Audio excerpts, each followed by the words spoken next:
जी। महाराष्ट्र में एक छोटा सा गांव है, शोलापुर। उसी गांव में विनायक आमटे नाम का एक आदमी रहता था, जो कपड़े की फैक्ट्री में मजदूरी करता था। उसकी एक दिव्यांग बेटी थी, चुनमुन। वो अपनी बेटी से बहुत प्यार करता और जितना संभव हो उसकी हर जरूरत को पूरी करने की कोशिश करता। लेकिन इन दिनों जब पूरा महाराष्ट्र जब गणेश चतुर्थी मनाने की तैयारी कर रहा था, उस समय विनायक एक भारी संकट से गुजर रहा था, और वो संकट था उसकी नौकरी का चले जाना। देखो, कंपनी बहुत घाटे में चल रही है। घाटे में रहकर हम तुम्हें तनख्वाह तो नहीं दे सकते। साहब, कुछ तो हमारा और हमारे परिवार का सोचो। हम क्या करेंगे, कहाँ जाएंगे, क्या खाएंगे? विनायक का घर पहले भी उसकी कमाई से किसी तरह चल ही जाता था, और उस पर नौकरी का चले जाना जले पर नमक की तरह था। उसने अपनी नौकरी चले जाने की बात अपनी बेटी चुनमुन को नहीं बताई थी, और वो पहले की तरह ही हर दिन अपने घर से निकलता और रात को 8 या 9 बजे लौटता। एक दिन जब वो घर से फैक्ट्री के लिए निकल रहा था, तभी चुनमुन बोलती है, बाबा, फैक्ट्री जा रहे हो आप? हाँ चुनमुन। बाबा, परसों ना गणेश चतुर्थी शुरू हो जाएगी। इस बार गणेश जी की मूर्ति लाओगे ना? हाँ बेटा, जरूर लाऊंगा। सुनो ना बाबा, इस बार थोड़ी बड़ी मूर्ति लाना। जब हम पिछली बार विसर्जन करने गए थे ना समंदर में, तो मैंने देखा था एक बड़ी सी मूर्ति। वो मुझे बहुत पसंद आई थी। जानते हैं ना बाबा, मैंने तभी सोच लिया था कि मैं अगले साल बड़े से गणपति बप्पा को घर लाऊंगी। ठीक है बाबा, ले आऊंगा। बाबा, बहुत दिनों से जलेबी भी नहीं खाई। क्या शाम को आप जलेबी ले आओगे? हाँ, लेता आऊंगा। और गणेश चतुर्थी पर पहनने के लिए नई फ्रॉक भी ला दूंगा। पिछले 2 सालों से तो वही पुरानी सी फ्रॉक पहनती है। वो अपनी बेटी से वादा करके तो चला जाता है, लेकिन उसके दिमाग में सिर्फ एक ही सवाल चल रहा था कि अगर आज भी विनायक को कोई काम नहीं मिला, तो वो अपनी बेटी की ख्वाहिश कैसे पूरी करेगा। और जैसा कि उसे अंदेशा था, उस दिन भी उसे कोई काम नहीं मिलता है। आज भी कोई काम नहीं मिला। ऐसे में कैसे चलेगा सब? चुनमुन के गणेश जी कहाँ से आएंगे?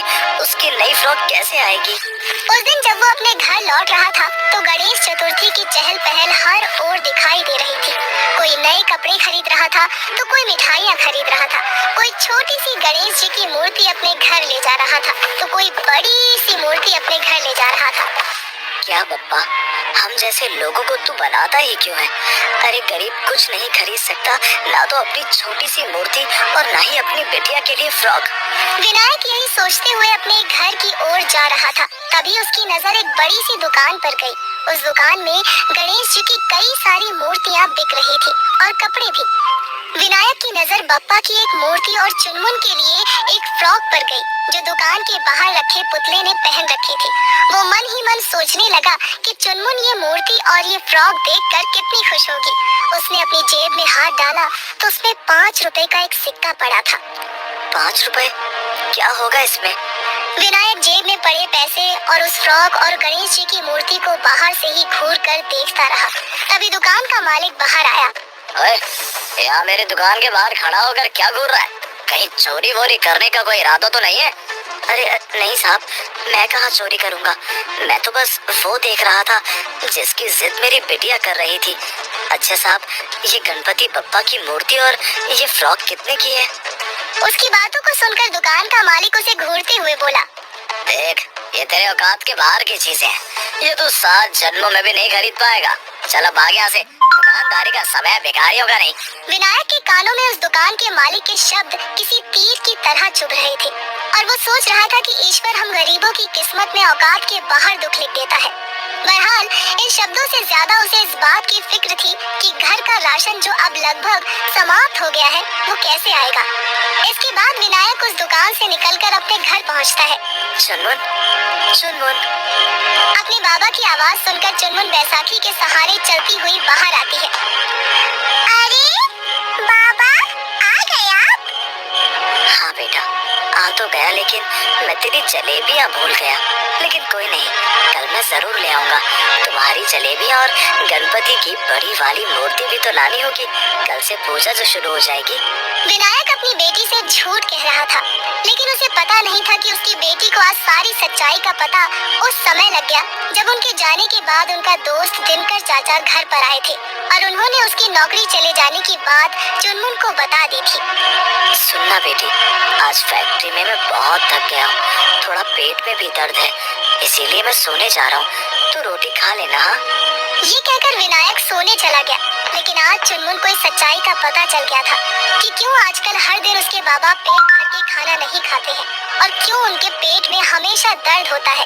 वो ऐसा इसलिए करते थे क्योंकि अगर वो भरपेट खाना खाते तो घर का राशन कुछ ही दिनों में खत्म हो जाता। ये सब बातें सोचकर आज उसकी आंखें बार बार भर रही थी। अगले दिन गणेश चतुर्थी थी। आज विनायक सुबह सुबह घर से बाहर निकल गया। उसके जाने के बाद चुनमुन आसमान की ओर देखते हुए अपने पप्पा से शिकायत करते हुए कहती है, पापा, देखो ना, आज तो पूजा का दिन है, लेकिन मेरे पास ना तो आपकी मूर्ति है, ना दिया और ना ही बाती और ना ही मोदक है। फिर भी मैं आपसे कुछ मांगती हूँ। पापा, आप तो ये दुनिया चलाते हैं ना, फिर आपकी दुनिया में मेरे बाबा के साथ ही अन्याय क्यों? मैं आपसे धन दौलत नहीं मांगती, बस सिर्फ 2 रोटी मांगती मेरे बाबा के लिए। जानते हैं ना, वो मुझसे झूठ बोलते और पेट दर्द का बहाना करके सो जाते हैं ताकि मैं भूखी ना रहूं। पापा, मेरी माँ नहीं है, आपने मेरे भाग्य में ये बैसाखी भी लिख दी है, लेकिन इनके लिए मैंने आपसे कभी कोई शिकायत नहीं की। लेकिन पापा, अगर मेरे बाबा को कुछ हो गया तो मैं चुप नहीं रहूंगी, आपसे लड़ूंगी। पापा, मेरे बाबा को कोई काम दिला दो ना, उन्हें कोई भी काम दिला दो, प्लीज पापा। दूसरी ओर आज विनायक ने तय कर लिया था कि वो कोई भी काम करेगा, लेकिन अपनी चुनमुन की इच्छा जरूर पूरी करेगा। गणपति बप्पा, कम से कम आज इतने पैसे कहीं से दिला दे कि अपनी बिटिया के लिए थोड़ी जलेबी तो ले जा सकूं। विनायक ये सोचते हुए उसी दुकान के पास से गुजर रहा था जहाँ कल दुकान के मालिक ने उसका बहुत अपमान किया था। तभी उसने देखा कि दुकान का मालिक बहुत ही चिंतित अवस्था में दुकान से बाहर निकल रहा है। उसे देखकर उसे डर सा लगा, लेकिन वो इतनी जल्दी में था कि उसने उसकी तरफ देखा भी नहीं और अपनी कार में बैठकर वहाँ से निकल गया। लेकिन इसी जल्दबाजी के कारण उसके हाथ से एक बड़ा सा काले रंग का बैग गिर गया। विनायक ने भागकर उस बैग को उठाया और मालिक को आवाज देने लगा, मालिक, मालिक, ये आपका बैग गिर गया है। लेकिन मालिक की कार तो दूर निकल गई थी। पता नहीं विनायक के दिल में क्या आया और उसने उस बैग को खोलकर देखा तो उसकी आंखें फटी की फटी रह गई। वो बैग नोटों की गड्डियों से भरा हुआ था। हे भगवान, इतने सारे पैसे, मैंने तो अपनी पूरी जिंदगी में इतने सारे पैसे एक साथ नहीं देखे हैं। इन पैसों से तो मेरी सारी मुसीबतें दूर हो जाएंगी। चुनमुन को जो चाहिए वो मैं उसे दे सकूंगा। लेकिन इस सोच के साथ साथ एक दूसरी सोच भी उसके दिमाग में चल रही थी। नहीं नहीं, ये मेरे पैसे नहीं है, ये तो इस दुकान के मालिक के हैं। मैं ये कैसे ले सकता हूँ? ये तो पाप होगा। नहीं नहीं, मुझे नहीं चाहिए ये पैसे। पता नहीं इन पैसों का सेठ इसका क्या करने वाला था। वो एक बार फिर से बैग को उठाए कार के पीछे पीछे पूरी स्पीड में भागने लगा, लेकिन वो कार तो आंखों से ओझल हो चुकी थी। अब मैं कहाँ ढूंढूंगा दुकान के मालिक को? हाफते हुए विनायक ये सोच रहा था, तभी उसकी नजर उस दुकान के मालिक की कार पर गई, जो एक बड़े से अस्पताल के बाहर खड़ी थी। उस कार को देखकर उसकी सांस में सांस आ गई। चलो, अब सेठ जी की अमानत उन्हें सौंप दूं और अपनी जिम्मेदारी से मुक्त हो जाऊं। वो भागते हुए अस्पताल पहुंचा। अस्पताल के आईसीयू के बाहर उसे वो सेठ अपनी पत्नी के साथ खड़ा दिखाई दिया। सेठ और उसकी पत्नी दोनों रोए जा रहे थे। विनायक को लगा कि वे दोनों पैसों के लिए ही रो रहे हैं। साहब, साहब, आप क्यों रो रहे हैं? ये रहा आपका बैग। आप जब अपनी दुकान से बाहर निकल रहे थे तो ये बैग वहाँ गिर गया था। ये लीजिए अपना बैग। साहब, मैंने ये बैग चोरी नहीं किया है। उस दुकान के मालिक का इकलौता बेटा जिसका भयानक एक्सीडेंट हो गया था और वो मौत से जूझ रहा था। एक्सीडेंट में उसका बहुत सारा खून बह गया था। उसके बेटे का ब्लड ग्रुप बहुत ही रेयर था, इसीलिए उसने एक डोनर से बात की थी। उस डोनर ने ब्लड के बदले में बहुत सारे पैसे मांगे थे। दुकान का मालिक वही पैसे लेकर अस्पताल आ रहा था, तभी वो बैग वहीं पर गिर जाता है। इधर अस्पताल में बिना पैसों के उस डोनर ने ब्लड देने से इनकार कर दिया और दोनों पति पत्नी उसी चिंता में रोए जा रहे थे। विनायक को जब ये बात पता चली तो वो कहता है, अरे साहब, खून तो ईश्वर का दिया हुआ है, भला उसके कोई पैसे कैसे मांग सकता है? ये हवा पानी सब तो ईश्वर का है, वो तो कभी हमसे पैसे नहीं मांगता। साहब, बुरा ना माने तो मेरा टेस्ट करवा लें, क्या पता मेरा खून आपके बेटे के ब्लड ग्रुप से मिल जाए। उस दुकान का अमीर मालिक जो कल विनायक को औकात की बात समझा रहा था, वो आज उसके व्यवहार के आगे खुद को नीचा महसूस कर रहा था। उसकी आंखों के आगे कल की सारी घटना आ गई। उसने हाथ जोड़कर विनायक से माफी मांगी। विनायक का ब्लड ग्रुप उस दुकानदार के बेटे से मिल गया और उसकी जान बच गई। तुमने मेरे बेटे को नया जीवन दान दिया है, मैं इसका कोई मूल्य तो नहीं दे सकता, लेकिन इस बैग में जितने भी पैसे हैं वो तुम्हारे हैं, तुम उसे ले लो। ये कैसी बात कर रहे हैं साहब? जान बचाने वाला तो पप्पा है, मुझे ये पैसे नहीं चाहिए। अगर मैंने ये पैसे आपसे ले लिए तो फिर पप्पा को क्या मुंह दिखाऊंगा? ये कहकर वो वहाँ से चला गया। विनायक काफी रात को जब अपने घर पहुँचा तो उसने देखा कि उसकी बेटी घर के अंदर बैठी गणपति जी की पूजा कर रही है और ये वही मूर्ति है जो उसने उस दुकान में देखी थी। यही नहीं, चुनमुन ने वही फ्रॉक भी पहन रखी थी जो उसे उस दुकान में पसंद आई थी।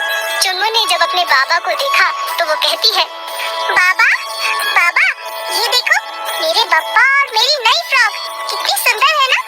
आज मैंने भरपेट जलेबी खाई। बाबा, आज मैं बहुत खुश हूँ। बप्पा ने मेरी सारी मुरादें पूरी कर दी है। आज आपको नई नौकरी भी मिली है ना, है ना, है ना बप्पा? तभी पीछे से दुकान के मालिक और उसकी पत्नी विनायक के पास आते हैं। क्या तुम मेरे यहाँ नौकरी करोगे? मालिक की बातों को सुनकर विनायक की आंखें भर आती हैं और सभी लोग एक साथ बोलते हैं, गणपति बप्पा मोरया, गणपति बप्पा मोरया। दोस्तों, आ गए आप? आ ही गए हो तो चैनल को सब्सक्राइब कर देना और वीडियोस अच्छे लगे तो लाइक और शेयर भी कर देना।